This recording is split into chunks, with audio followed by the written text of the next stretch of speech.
Un podcast de Cooperativa.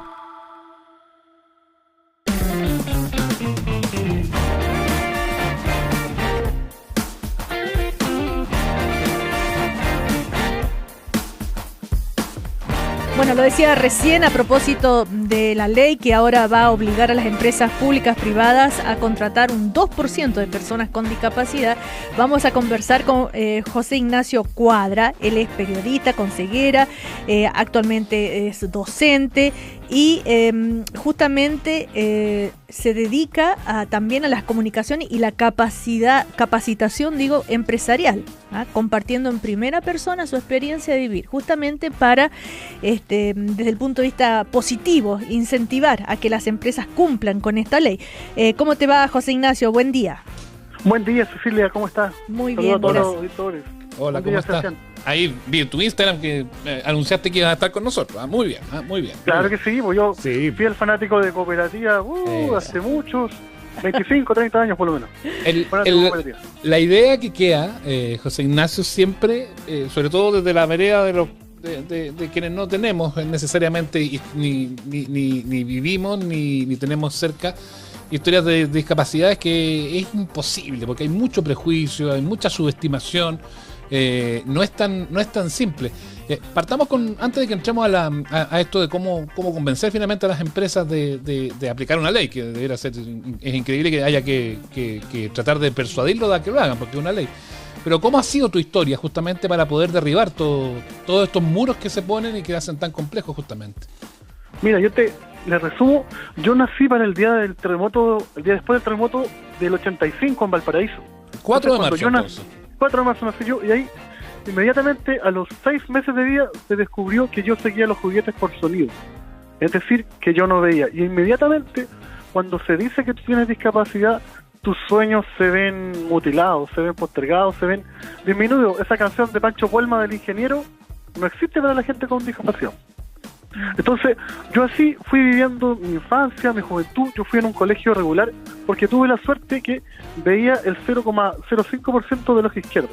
Entonces, con eso yo me defendí en una época donde había maltrato de compañeros, de profesores, donde a mí me decían que yo me hacía el que no veía, porque a veces veía las monedas del suelo. Y así fui sorteando puertas y entré a la universidad, y justo cuando me iba a titular, yo perdí la vista. Una semana antes de titularme perdí la vista. Y tuve suerte y he encontrado trabajo. Yo podría autodenominarme como un burgués de la inclusión.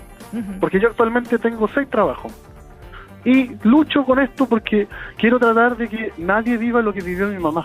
De que nadie sufra como sufre mi mamá, mi papá, cuando le dice, oye, pero tu hijo no va a poder estudiar, no va a poder hacer nada. Y en eso estoy yo. ¿Y cómo lo hacemos? Buscando el lado positivo a las cosas, porque finalmente cuando sí te obligan a hacer algo, nadie quiere. No sé si te acuerdas que en el colegio a uno lo obligaban a leer libros y uno no los tomaba. Aquí pasa esto, la ley nos obliga, dice que tienes que hacer esto, que tienes que hacer esto otro, pero no te dice cómo. Y mi propuesta es buscar la forma que ese cómo lo hagamos entre todos. Justamente tú propones una nueva mirada, ¿no es cierto? Perder el miedo a la discapacidad, pero ¿y el cómo? ¿En dónde las empresas topan o qué es lo que no saben hacer bien? ¿Qué les dirías? Lo que hay que ver primero, que nosotros vivimos bajo una lógica donde siempre hemos visto la discapacidad como un cacho, como algo negativo, como algo que ojalá no me pase a mí. Es cosa de ver, el gran superhéroe por excelencia es Superman. ¿Y Superman cómo oculta sus poderes? Con Clark Kent. ¿Y qué ocupa Clark Kent? Anteojos. ¿Cómo alguien con gafas va a salvar el planeta? Está descartado inmediatamente. Entonces, es esa la mirada que tenemos que cambiar. ¿Y cómo se hace? Se hace desde algo tan básico como preguntar. ¿Tú puedes creer que cuando yo voy a comprar un negocio, voy realmente con mi hija, yo me quedo quieto esperando a que el vendedor me hable, y el vendedor espera que yo le hable, y de eso pueden pasar 2 minutos? Y esos 2 minutos pueden ser infernales, y ese tipo de cosas tan básicas son las que yo trato de mostrar, porque finalmente tú no puedes cambiar algo que no conoces. Pero en las empresas, ¿qué les dirías tú a las personas, que tanto en el sector público como privado, que es donde tienen que aplicar esta ley? ¿Qué es lo que deberían hacer para poder no solo cumplir con la ley, sino además tener este rol social tan importante que es la inclusión? Desde lo legal, la ley es súper clara, generó la figura del gestor en inclusión, que es una persona del Departamento de Recursos Humanos que tiene que ser el mediador entre la gerencia, por así decirlo, el resto de trabajadores y la persona con discapacidad. ¿Cuál es el problema? Que, por ejemplo, cuando yo me certifiqué como gestor en inclusión en Chile Valora, no pude dar la prueba, porque la prueba no estaba adaptada a la gente que no ve. Pero es una locura eso. Tuve que reclamar, mandar 1000 cartas y después de 4 meses me pude certificar. Y la señal que me dan ahí es que desde el Estado se piensa que la gente con discapacidad nunca va a poder mandatar o nunca va a poder tener un cargo de confianza. Entonces lo que yo le digo a las empresas es que tienen que mirar hacia afuera, al exterior. En otros países la gente con discapacidad simplemente muestra su trabajo, no se está pendiente de legitimar o de validar lo que tú haces. Y nosotros tenemos que partir con eso. ¿Y cómo se parte con eso? Que, por ejemplo, cuando se hagan procesos de selección de personas con discapacidad, se le pregunte, ¿qué sabes hacer tú? Y en base a eso se diseñe una estrategia. Porque te lo doy firmado. Si Stephen Hopkins hubiese sido chileno, hubiera terminado pidiendo dinero en el Paseo Humano. No hubiera sido el físico que fue. Y ese tipo de cosas no puede pasar. Nosotros en la actualidad estamos perdiendo mucho talento porque la discapacidad llegó para quedar. La población está envejeciendo y todos en algún momento vamos a tener algún tipo de discapacidad. ¿Y qué? Como empresa no vamos a atender, no vamos a vender. Y eso es lo que hay que cambiar. Ahora, cuando hablamos de cambiar la mirada de las empresas, hay un tema que también es complejo de cultura organizacional, porque lleva muchos años y que como antes no había ley, en el fondo no estaba. Que es luchar contra el no va a poder, es un cacho, es un problema, nos va a encarecer el hecho de la puesta en escena porque vamos a tener que adaptar un lugar para que trabaje, en fin, no nos va a rendir, no tiene las mismas capacidades. Desde el lado de la cultura organizacional, ¿cómo generar los cambios? ¿Cómo cambiar la idea preconcebida que ese jefe puede tener de que una persona con discapacidad no va a tener el mismo rendimiento que otro? Ese cambio se logra, bien lo saben ustedes, como yo como periodista, desde lo comunicacional, generando propuestas que informen sobre cómo funciona el mundo de la discapacidad y de la inclusión. Lamentablemente o favorablemente, nosotros el gran ejemplo que tenemos de inclusión es Teletón. Y Teletón ha cumplido un gran valor en cuanto visibilizó una temática, pero lamentablemente nunca vemos a gente con discapacidad en pantalla. Siempre somos los ayudados, nunca somos los que ayudan. Y el cambio parte desde ahí. Ir generando, por ejemplo, el Servicio Nacional de la Discapacidad debiera generar guías sobre cómo contratar a personas con discapacidad, porque algo que no se dice es que la gente con discapacidad viene muy dañada en cuanto a sus habilidades blandas. Entonces también es difícil, es duro el proceso de ver que de un día para otro alguien te marca como un igual. Y cuando tú logras sortear eso, puedes tener un excelente trabajador, porque son tan pocas las oportunidades que tenemos la gente con discapacidad que no la queremos perder. Y eso es algo que no se dice. José Ignacio, pero hay distintos tipos de discapacidades, ¿verdad? Claro que sí. En el caso tuyo, por ejemplo, bueno, los tipos de trabajo que puedes hacer sin ningún problema, ¿cuáles son? ¿Cómo es tu vida cotidiana? ¿Dónde te sientes limitado o no estás limitado en nada? ¿Cómo es eso? Mira, yo cuando terminé la universidad quise entrar a trabajar. Ya me había costado poco encontrar trabajo viendo poco, imagínate viendo nada. ¿Pero qué querías? Porque tú eres periodista, ¿qué querías hacer? ¿Querías ser así como periodista de trinchera, de calle, de reporteo, o bien algo más organizacional, comunicacional, pega un poco más de oficina? No, yo siempre quise trabajar en la calle, pero siempre tuve claro que nunca iba a poder pagar el piso. Implica ser notero de calle. A mí siempre me gustó haber terminado como están ustedes, en la mesa ahí con el café, conversando con la gente. Y eso es lo que hago yo en el Congreso. Yo trabajo para el Congreso, en la Cámara de Diputados. Y yo cuando entré a la Cámara de Diputados, mi jefa, a quien le agradezco enormemente, llegó y me dijo, oye, pero ¿y tú qué sabes hacer? Y yo le digo, sé hacer libreto, me encanta escribir. Ya, votémosle con eso. Y cuando yo le conté a ella que había buscado trabajo como practicante, no lo pudo creer. Entonces, en ese momento, yo entendí que tú tienes que definir qué puedes y qué no puedes hacer. Pues a mí me hubiera encantado, por ejemplo, ir al conflicto de Ucrania, pero ya estaría muerto, me hubieran llegado 3 balazos apenas bajarme del avión. Entonces, uno también tiene que saber qué puede hacer y qué no puede hacer. Y ese es el primer mito que hay que derribar. Porque siempre tratamos de decir que la gente con discapacidad tiene que ser autónoma, pero nadie es autónomo. Todos ocupamos el Google Maps, GPS, todos pedimos ayuda. ¿Y por qué la gente con discapacidad no lo puede hacer? Y ese es el cambio. entender qué puedo hacer yo y en base a eso yo tengo algo para aportar. Ahora, como te preguntaba recién, ¿cómo es tu vida cotidiana? Mi vida cotidiana, ¿cómo funciona? Yo inicio la jornada a las 6 de la mañana, ahí levanto a mi hija, a mi señora, ella se van al colegio, y yo felizmente trabajo desde la casa hace un tiempo, después de la pandemia. Entonces grabo las entrevistas que tengo que hacer para la Cámara de Diputados, grabo lo que tengo que hacer para otros lugares donde trabajo. Yo hago capacitaciones, hago clases a empresas y en fundaciones que trabajan con personas con discapacidad. Entonces, felizmente, trabajo en varios lugares, pero en todo trabajo de forma freelance. Y lo que yo tengo como gran aliado es el computador. Ustedes deben saber que todos los computadores traen programas que te van leyendo la pantalla, que es como el Google Maps, que me va diciendo todo lo que hago. Entonces, la gente a veces no se da ni cuenta y yo no veo. Eso es bien increíble, que ya todas estas ayudas, todos estos bastones, por decirlo de alguna forma, hacen que finalmente tu desempeño sea prácticamente igual al normal. O lo mismo que te pasaba con este vendedor del almacén, que ni siquiera se da cuenta.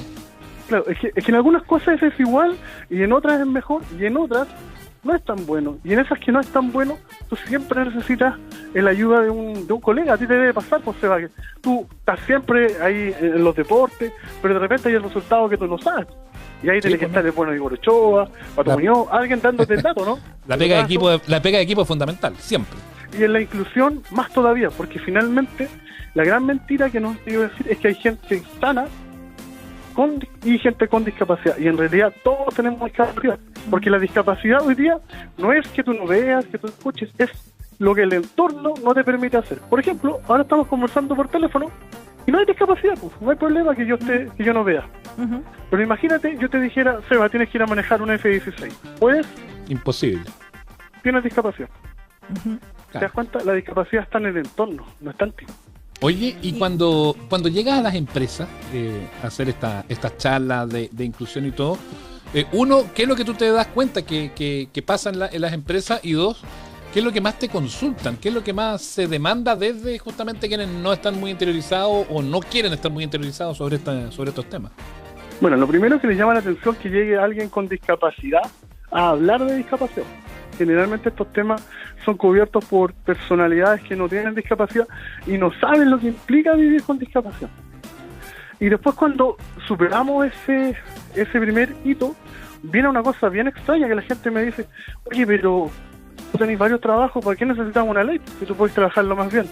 Y ahí viene un proceso que hay que explicarle a la gente, que yo tuve la suerte de tener una red de apoyo gigante, una capacidad de resiliencia a toda prueba, pero no todo el mundo tiene eso. ¿Y cuánto talento quizás estamos perdiendo a manos del menospreciar al otro? Y ese es el cambio que las empresas toman. Entonces, cuando tú le dices a las empresas: oye, pero mira, estás perdiendo un público, de verdad se lo piensan dos veces, porque una reconocida marca de comida rápida, X. Tú llegas como empresa y le dices: oye, mañana te tengo un super paseo para 300 niños. La empresa te va a decir: fantástico. Y yo te digo: oye, pero esos 300 niños, ninguno ve. Pierdes el negocio. Perdiste un cliente gigante. Y yo siempre le digo a las empresas: la inclusión es un tema blanco. Nadie se puede oponer. Y estás perdiendo valor. Ahora, recién tú decías, no saben lo que implica vivir con discapacidad. ¿Qué es lo que implica? Y tú dijiste, hay cosas en las cuales más complejo, otras más fáciles, otras que no puedo hacer. ¿Cuáles son los obstáculos complejos que tú tienes que enfrentar actualmente? Lo más difícil en tu vida. Lo más difícil es que tú te tienes que estar todo el tiempo validando. Yo de repente voy a participar a seminarios, me toca conducir franjas de debate, y llega la gente y me dice: oye, te felicito, nunca pensé que lo iba a hacer tan bien. Es como ese menosprecio a que poco menos que el título a mí me lo regalaron. Y en la vida diaria eso se ve reflejado en que la ciudad no está pensada para las minorías. No tengo posibilidad con el transporte, con la locomoción. Felizmente eso también te abre otras cosas, que la misma gente termina volviéndose tu apoyo. Debo ser una de las personas más conocidas en Viña del Mar y Valparaíso por los sapos de las micros. A mí todos alguna vez me han ayudado a tomar la micro. Y ese tipo de cosas tú ganas, pero para eso necesitas tener mente. Y lamentablemente no todo el mundo tiene la capacidad de resistir la pena o el maltrato, y eso es lo que hay que cambiar. Oye, una cosa es el prejuicio que pueda tener la empresa, que puedan tener los jefes que toman las decisiones. Otra es que puedan tener los colegas, los compañeros. ¿Cómo va eso? Eso es súper complejo, y ahí, lamentablemente, lo que faltó, que esta ley no lo tiene, es que tú debieras capacitar en habilidades blandas a las personas con discapacidad, porque también pasa que la gente con discapacidad se siente como ofendida si llega alguien y te quiere preguntar algo, pero es lo más lógico, si no lo conozco, yo quiero saber. Y ahí lo que se necesita es cambiar la cultura organizacional desde las bases, y eso se hace conversando de estos temas, no esperando simplemente una vez al año y las 27 horas de amor y dar una monedita o un billete. Se trata de entender que si el mundo quisiera que hubiésemos sido todos iguales, no existiría el arcoíris. Y que es lindo el arcoíris, ¿o no? Pero imagínate que hubiéramos sido todos iguales. No hay arcoíris. Entonces lo que tenemos que hacer es, más que respetar la discapacidad o más que validarla, tenemos que empezar a valorarla, porque esa es la diferencia donde yo creo.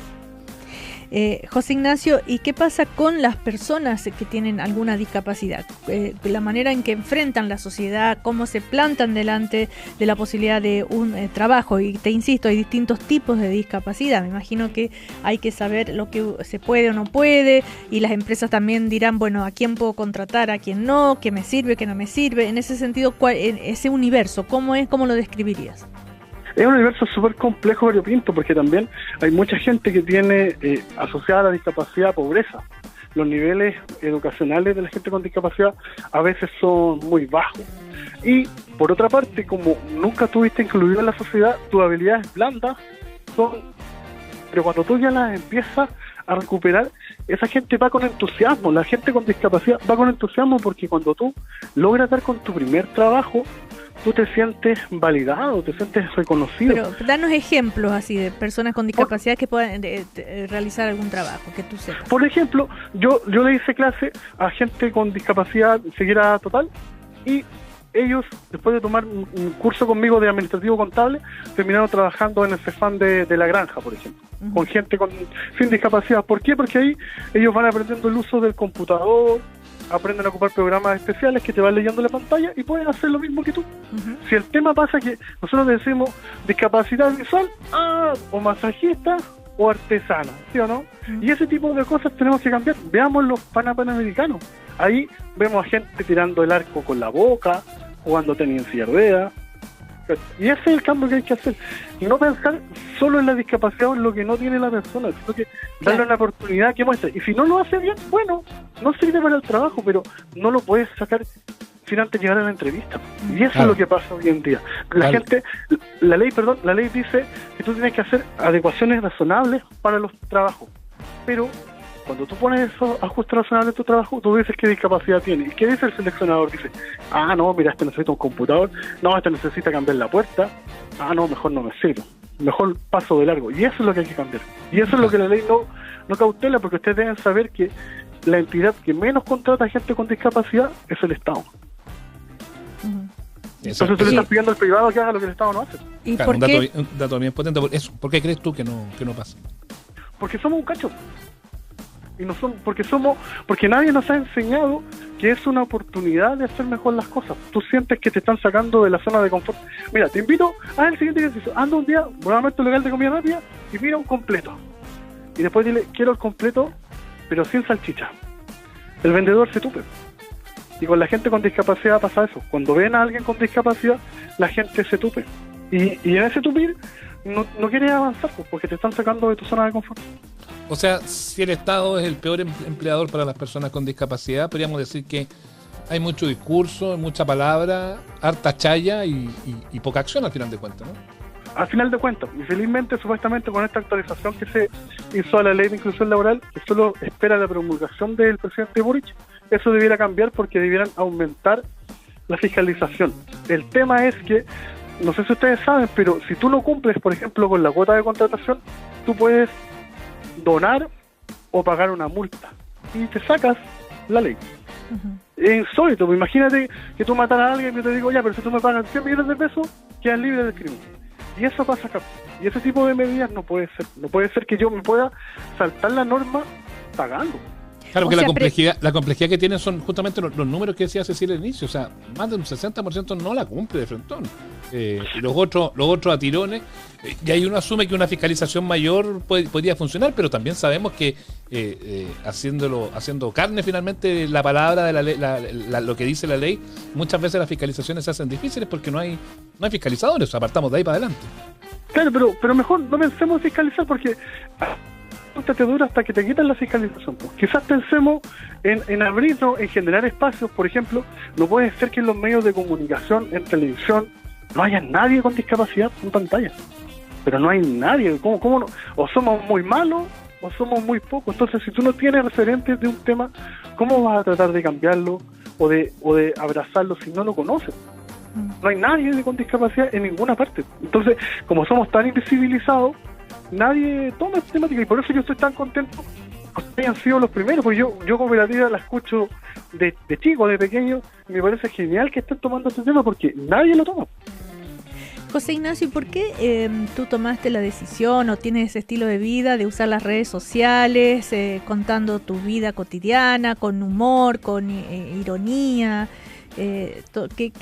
¿Cómo fue que llegas a esa actitud? ¿O te nació así innato? No, lo que pasa es que, mira, yo cuando era chiquito y veía muy poco, siempre sufría por ver poco. Siempre decía, ojalá algún día viera bien. ¿Qué haría por ver bien? Y cuando perdí la vista, totalmente dije, qué mal estuve, siempre esperando ver mucho, cuando con lo poco que tenía igual lo pasaba bien. Y eso me llevó a cambiar la vida porque, aparte, yo estaba pololeando con mi señora, llevábamos recién 8 meses de pololeo. Y ella decidió quedarse conmigo, porque ustedes deben saber que la gente, cuando está con alguien con discapacidad, muchas veces la deja.